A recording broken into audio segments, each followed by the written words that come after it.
Dinayag ti 4.5 magnitude a gingined ti Baguio City ken kabangibang a probinsya itay lang alas 2:33 ti malam. Ada detalye ni Brigitte Marcasi-Pangosfian. Dayta ti footage manipod iti CCTV iti may sa apasdek iti paset ti Baguio City.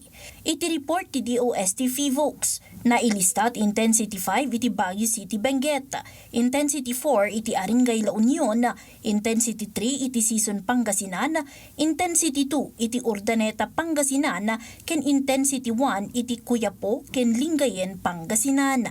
Nailista ti sentro ti gingined iti 7 degree west ti Tuba Benguet. Iti pay monitoring, nai-record ti 1.7 magnitude a gingined itay alas 2:39 iti 71 degree east ti Tuba Benguet. Dagos met arinumuar dagiti estudyante manipod iti University of the Cordilleras.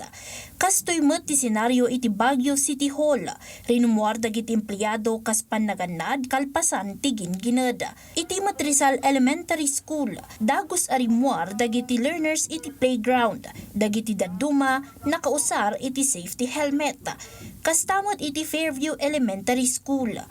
Uray iti PTV Cordillera, rimuar dagiti empleyado manipod iti pastek kalpasan a narikna tinapigsa a panagdayeg.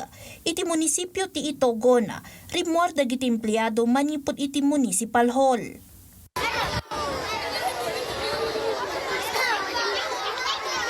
Kastoy met inarami dagiti manursuro iti Mabini Elementary School iti panag-check iti kinatalged dagiti learners. Dagos met a nagkansela iti klase dagiti sumagmamano a pagadalan iti syudad. Brigitte Marcasi-Pangosfian para iti Pagilian.